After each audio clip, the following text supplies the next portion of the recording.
weird. I went to Which is a weird thing. Okay, so we're going to get started. Today we are continuing our discussion of Eastern philosophy as we kind of begin it. A couple of things. Who was the sub on Friday? Whoever it was, did they give you? I honestly can tell you that. Did they give you the assignment to like write about time period, how you would have been different? Some people did it, some people did it. It's fine. We're going to deal with that in a couple of days.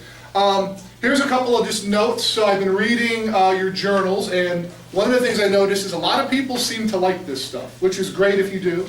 A lot of people were like, do a lot more of it.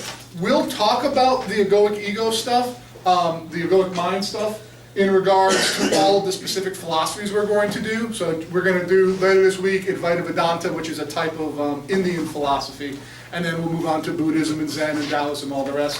A couple kids were saying like, you should do this earlier in the year, or you should spend like half the year doing this rather than the Western stuff. From the little bit you had exposure, is this better than the other stuff we've done over the year, or no? I don't know. At the end of the year, I'm going to ask you that again. In other words, it's a different way of looking at things. That's fine. And one other thing that a lot of people wrote, which is sort of giving me the idea for what to do today in the 30 minutes, a lot of kids wrote they liked it when I put the quotes on the board that you guys wrote down, like your observations. Or any, I don't know if any of you were among those. Are they taking tests too? They don't hear it well. They weren't, well, he wasn't even in first block. So Representing the whole table. Yeah. Okay, so what today we're going to do is, I took some snippets of about, I don't know, 9 or 10 different kids who wrote things in their journals that I thought were kind of interesting, and we'll use them for discussion.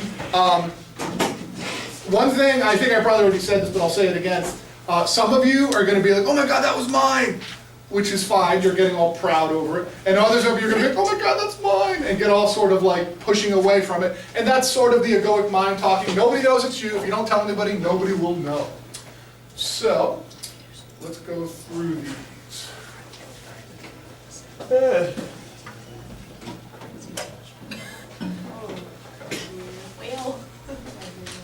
Now I'll read them out loud, and we'll just talk about them. And these are some, just over this past week in kids writing stuff, so put your other stuff away for now. Over the past week, I've realized how often I stand in my own way. I like when we read snippets of people's journals in class, because journals, for most, are truth. Most of us write the same thing, but feel as though we are alone, like you said. If we see our journals up on the board and our peers agree, we feel like we aren't strange for thinking this way.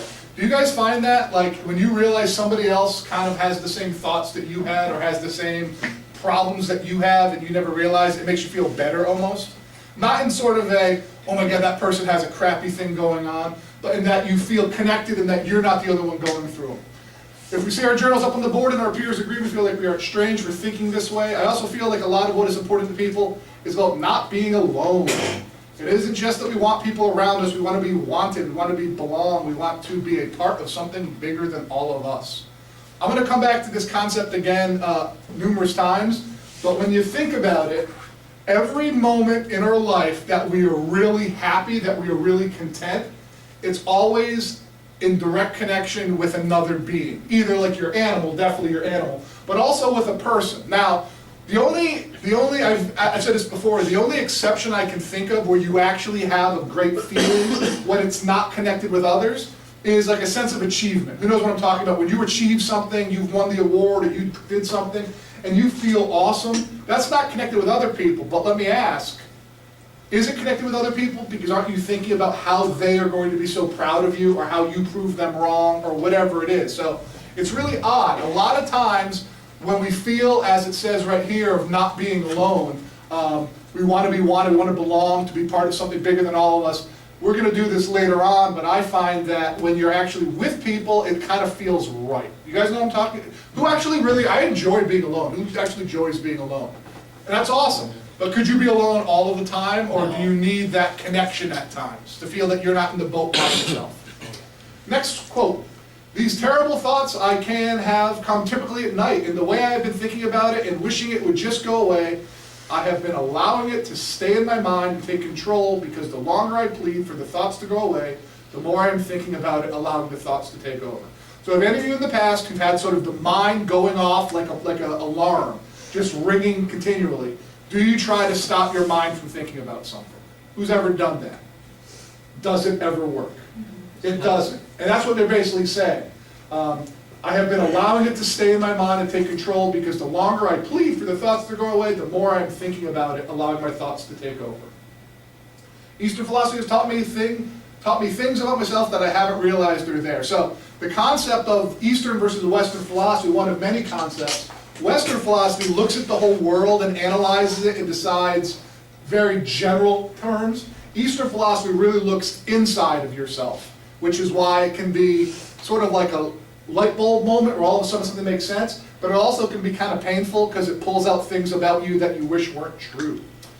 All right, here's another one on the same point of view. So after a few days of telling myself that my thoughts are not me, I've realized there's a downside to it. At times it feels like I'm bottling stuff up rather than relieving negative thoughts. I'm thinking that I need to let myself experience emotions, but at the same time realize after I'm done feeling sad or angry that I'm not sadness or anger. I don't know if that makes sense. It's okay to cry, it's okay to be upset. I just have to learn to let go and not let things fester. There's a Zen proverb, it says, let go or be dragged. In other words, you need to make the connection of, it is okay to cry and it's okay to think about these things. Now this kid said something, it feels like I'm bottling stuff up rather than relieving my negative thoughts. You don't want to do that. If you do the whole witness concept of not being your thoughts, you have the thought, you realize the thought comes from your actual experience and people around in your society, in your upbringing. But you have the thought, but you don't dwell on the thought. You let the thought kind of go. You think about it and you let it go. So I'm not saying like go bottling it up, like I don't want to think about that, I don't want to think about that. That very concept is going to keep the thought banging on your door again. There is a quote, actually a poem from, and I don't know where I put it. Here, it's over here.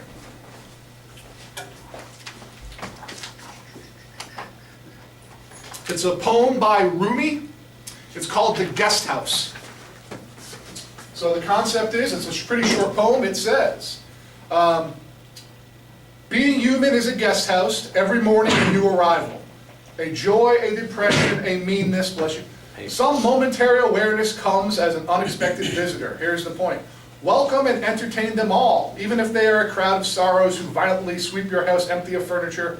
Treat each guest honorably. He may be clearing you out for some new delight. The dark thought, the shame, the malice. Meet them at the door laughing and invite them in. Be grateful for whatever comes because each has been sent as a guide from beyond. So it has a bit of a supernatural quality, but the idea is even the negative emotions and the negative thoughts, they're there and you should kind of, deal with it and let it go rather than letting it go on and on. All right, this one's slightly amusing for one of, I don't know if you guys know how funny this kid is because he's gonna let people in, but furthermore, I tried the being aware of your thoughts thing and was surprised how effective it was. As astonished as you may be hearing that an Adonis such as I has any, I do have a slight few flaws, one being that I suffer from social anxiety. For the past 2 days, whenever I've noticed my anxiety thinking up, I've tried, as you suggested to do, and thought, here comes that rat bastard again, and as a result, have been more mellow than usual. So thanks, I guess. Now I'm more of an apathetic bastard. How many of you have, like, social anxiety or anxiety in general? Where does it come from? What is it? Explain it to me. Good. I don't know, I just get like really uncomfortable sometimes being around people. If I feel like it's weird, like I'll be talking to someone and it'll be fine, and then like if one other person comes around and like I don't really know them as well as the person I was originally talking to, I like start to like shell up a little bit and I won't be like as open. And is it because you've been burned in the past? Maybe. I mean, I think some people have anxiety, from my understanding. Some people have anxiety because they have thoughts in the past about negative things, and they happen, and they just assume when it comes up again, it's going to happen again. So in other words, let's say the first time you ever played baseball, you ran out for the first inning, you were all excited, and you tripped on the line, and you fell face down in front of everybody. Hypothetically, will you in the future have anxiety about running in front of people? Because the concept is you just assume that the negative things in the past are going to happen again in the future. Is that true? Do they happen again in the future? Your brain thinks they might, and that's what your brain has so much anxiety about. That's my understanding. Where does your anxiety come from? I don't really know where my anxiety comes from. I think it's just like from being insecure about myself, because like when I talk in front of people, if I'm not confident enough, like my heart starts to beat really fast and like my vision gets blurry and I shake like really, really badly, and I like. Did you have an experience earlier on in your life talking in front of people and them not receiving what you said in a positive way? I don't remember if I ever had. Like, So the first time you ever put your view out there, you had this feeling of anxiety? yeah. I would argue that you probably, if you were to really dig deep, sort of that dragon story, I would say some point in your life you felt like what I have is not of value because other people made you believe that. And then you put that for every future event where you have to talk in front of people, you've built up this insecurity. I would say it comes just from your past experiences. Maybe not, maybe you can't remember that.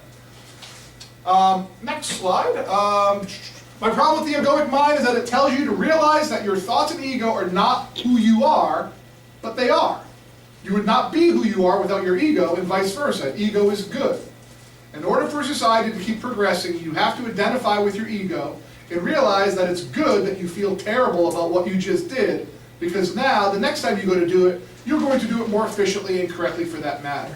Concept being, he perhaps slightly misinterpreted it. Well, in other words, he was saying, if I go and I like make somebody cry because of my words, I should feel terrible about it, so it's a negative effect, so I don't do it again. It acts as a deterrent.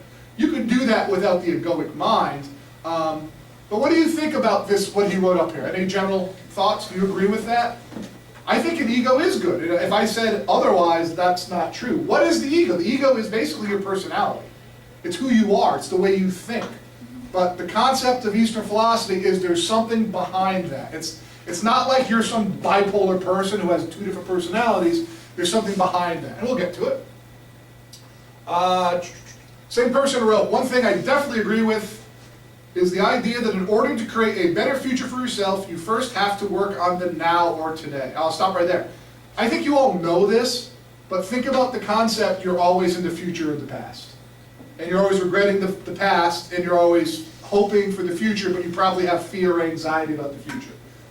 And the idea is there's only one place you can ever change anything, and that's in the now. And most people go, yeah, I get it, big deal, and then they immediately start thinking about other stuff, which is sort of the problem.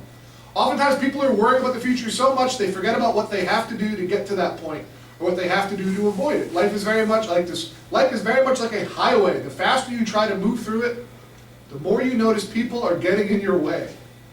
But if you just take your time and live day by day, creating the best possible outcome, that will inherently affect your future, and you'll realize we are all just trying to get to the same destination.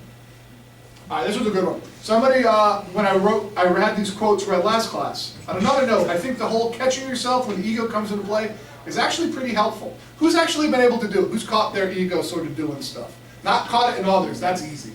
Who's actually caught it in themselves? Are you never going to do that again?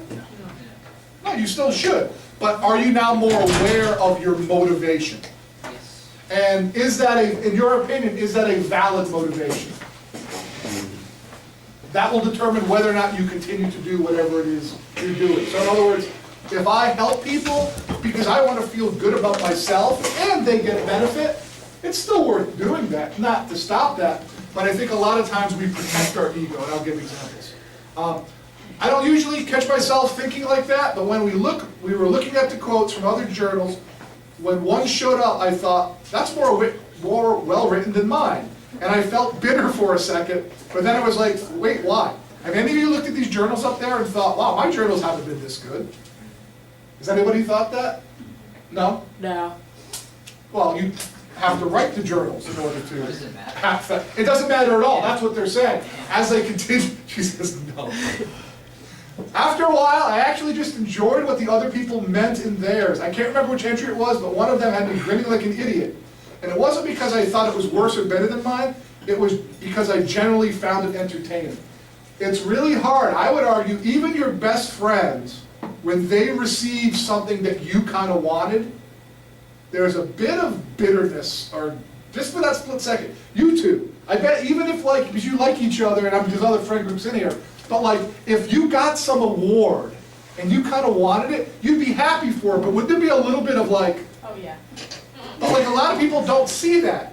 Why is that we go, but why can't I get that good luck?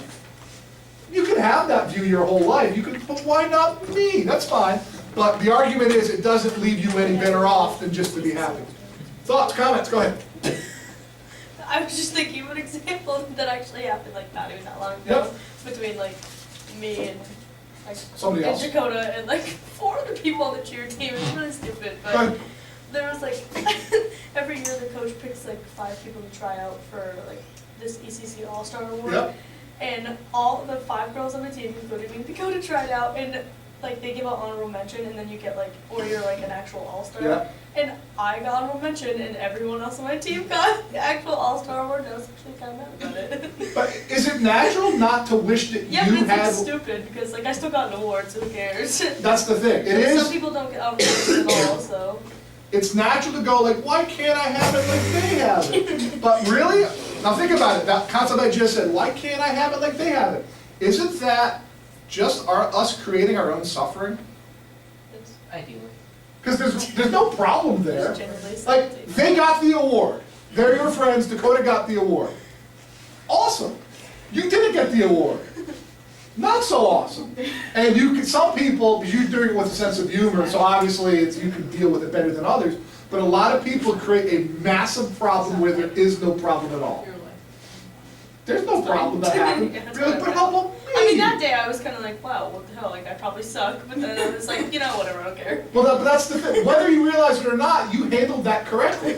You said, maybe I suck, and then you kind of let it go, Yeah. rather than like using it like every time. But do people do that all the time in a lot of other ways? That's what the egoic mind is. The suffering is what we create when our mind, which I'll say this slowly because it's deep. Suffering is created when our minds can't deal with the fact that the world is other than how we want it. The world's going to do what the world's going to do. Dogs tend to bark and cats tend to meow. If you're really upset that your cat won't bark, you're going to be angry your whole life. Or you could just accept what happens and work with it. I didn't get the award. Oh well. Now maybe use that as motivation, or maybe you don't care. But if you're going around hating that kid when they see it, they got the award and I didn't. That's you creating a problem that there isn't. Good example. Here's another one. This one's kind of deep.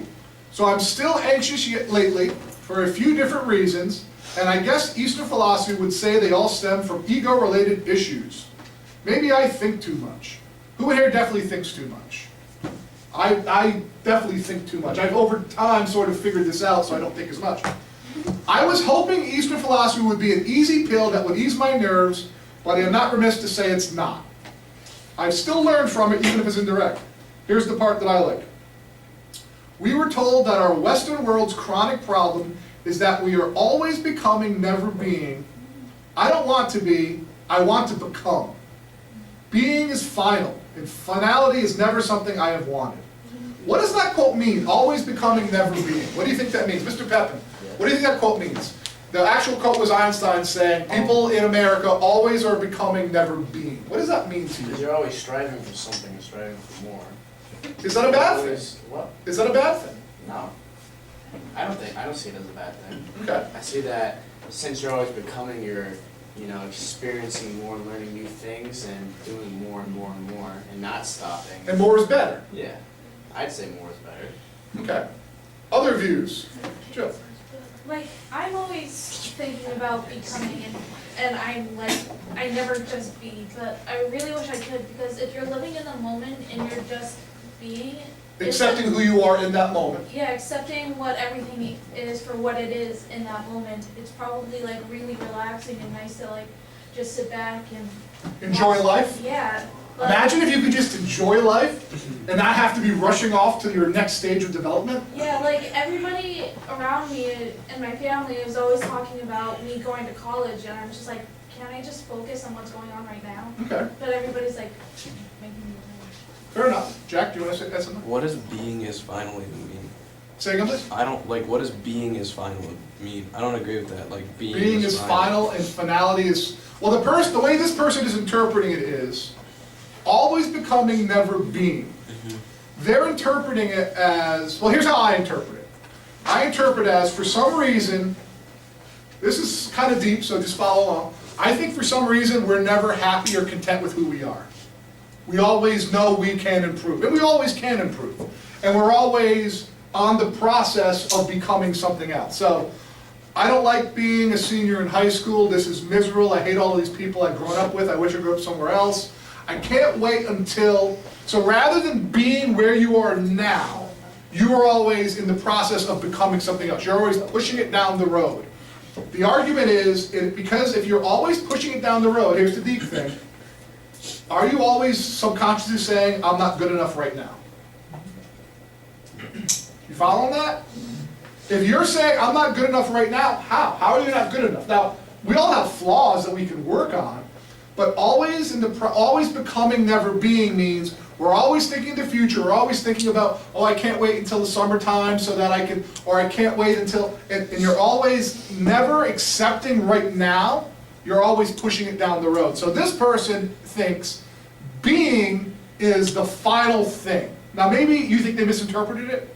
Yeah. What are your thoughts on this? I don't understand how you can think that being is the final thing, because, like, being, like, in my interpretation, like, if you can, like, be, that's only, like, the first thing, not, like, the final thing. Because, like, especially in Eastern philosophy, like, when they, like, can understand and, like, be, like, that opens up life, and that's, like, when they, like, become, like... Right. So, I don't know, I don't think that being is final, because that makes it sound like a bad thing. And, like, I don't understand how something, like, once you be and you can live in the moment, that's sort of infinite. I don't think that's final. Ooh, I like that, it's good. I'd say like you can only be like after you're done with most of your life. So being is final. Yeah, being See, is final. So you two are on different wavelengths. Now, Yeah. to explain what it is, he's sort of on the Eastern wavelength, you're still on the Western wavelength, which is fine, stay there. I'm not telling you to switch. The idea is, are you, what? Can I go with else? Are you happy with who you are right now? In terms of your being who you are right now? Or are you always in the transient, changing, I'm going to become something else, I'm going to become something else? That, I said it sarcastically, I don't know if you got it or not. Yeah. More is always better, because I'm not happy with what I am. Are you happy with what you are right now? You can't wait till next year when you're doing something else. Yeah. That's fine. It might be awesome then. Or you might have the same thoughts, I can't wait until I'm out of the military, and you never know, because I haven't experienced that. if you're not happy with who you are right now, you'll never be happy. And that's what sort of happy with the present. In other words, there's a quote, and here's the quote.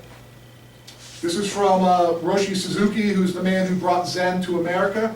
Each of you is perfect the way you are, and you can use a little improvement.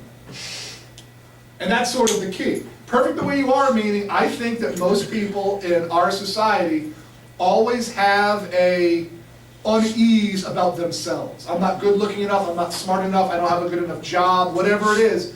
That is your thoughts telling you these things, and we believe it.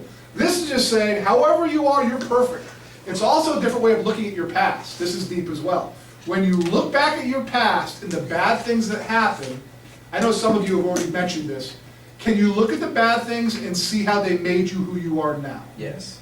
In a positive way or a negative way? Yeah, it just depends what type of mindset you have. It depends what type of mindset you have. And so the concept is, you're perfect the way you are, life is going to improve you hypothetically if you allow it, but be happy with who you are in the moment. Somebody else had their hand up, but go ahead, Jay. Yeah, that reminds me of, like, stuff that, like, you always hear about, like, people, like, who are, like, I don't know, like, almost like poorer families who, like, don't have a lot in life, but, like, they're super happy, and, like, their situation, obviously, like, people, like, your parents are always telling you, like, be grateful for what you have, but, like, obviously, like, you're gonna naturally want more, and that's okay, as long as you realize what you have is enough, which is kind of weird that you, Ooh, I like that. like, that it is enough for now, but you could want more in the future, but you're not worried about the future if you're being, and then you realize that it is enough right now. So if people could take that and, like, realize that in their life, like in, like, a family situation, and they're, like, their situation, and they can turn that into their own personal life, I think a lot of people would, like, understand it more. Because when you realize, like, okay, maybe I don't live in a mansion and I don't have a butler and I don't have a maid,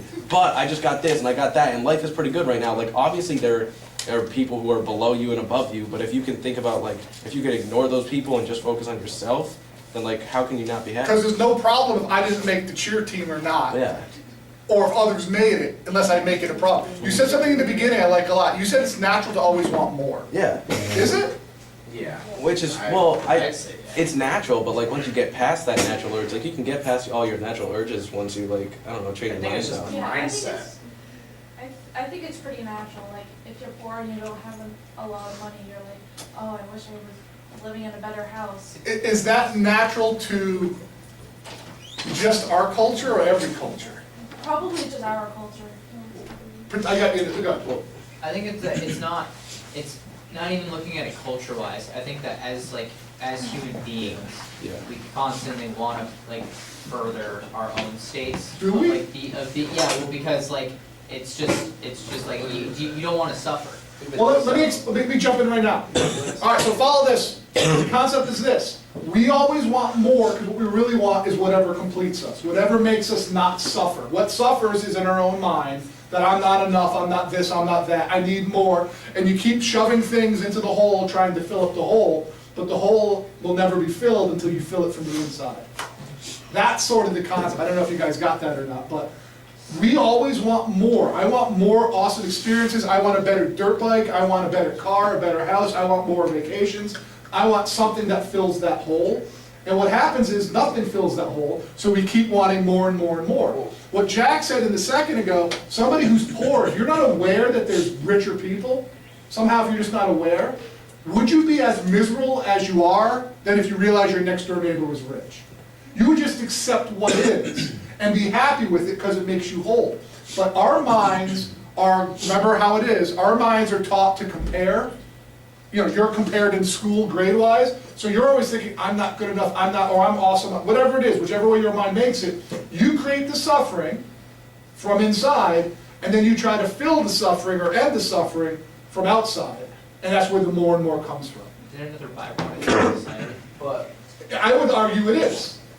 That's why I don't know if it's natural or not. Go ahead. But that's why, I mean, you gotta, you know how you say without good, there's no evil, right? Yep. But without suffering, you can't have, you know, Happiness. happiness. So I think in suffering, in a way, like, it brings everyone forward since like the dawn of time. We've created Creating suffering? We've created a society that we don't have those like primal like suffering things that we have to do. We've created all kinds of things for everybody that everybody can have and that everybody can strive to do. Everyone has the same chance as everybody else to keep going forward. Well, but striving and going forward, are they necessary if you're happy where you are now? Well, that's the thing. Like it's all in the mindset. Like Well, you said that a few times and you're right, but it's that's all it is though. I mean, okay, you said without suffering, there's no happiness and vice versa. Very Yes. true. Very Yeah. true.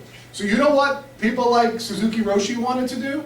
They basically, and a lot of these Eastern philosophers, they basically realized that complete contentment is bliss. That's above happiness. Yeah. Happiness is the opposite of suffering. I'm so miserable, and then one day something awesome happens and you're so happy. I would argue in relationships, the strongest relationships you have where you almost become a stage 5 clinger is because you've had so many bad relationships in the past. When you get a good one, you hold on to it with dear life, you almost choke it out. Because the opposite is so powerful. So much negativity, when you get the happiness, it's really happy. What people like Suzuki Roshi said is, when you realize that contentment is where it is, you don't have those high highs, you don't have the low lows, but that bliss you have of just enjoying the show of life is so much better than the happiness. That's just a viewpoint. I don't know if it's right or wrong. Go ahead. I just realized something that's going to be completely hypocritical to my own belief is, That's fine. because I love innovation, but if you combine both of those, you realize if Combine you look, both of what? combine both of the things we've been talking about, Okay. like suffering and then becoming and being. Yep. Think of like the modern world and like Yep. society from like when like the growth of like Europe and Rome. The more that we've become and the more that we've grown, the more ways we have created ways to suffer. Yes, we have. That's my So- point. So is more better? more stuff, more technology, more accomplishments, more striving, more suffering. I don't know, but would you rather be living in a TV pooping in a hole, or would you rather be living in But a would you house? be- I don't know, Would you be happier? Very hypocritical coming from someone who has nice stuff. I think I'd rather be content living with nothing than some of the times happy, a lot of the times sad, having everything. I mean, yeah, it does Well, make sense. I mean, I don't know. Yeah. It's hypocritical for me to say that, but you gotta follow what I'm saying? Having all of the awesome stuff we have, we only have it to try to make us not suffer. And then what happens when it doesn't work? And that's gonna work. And if it doesn't, we'll just get more. And so that's the point, Mr. Pepin. Always striving, always progressing, always moving forward. That's our mindset. It works for a lot of people. For some it doesn't, and Eastern philosophy says, maybe moving on more and more and more isn't the question.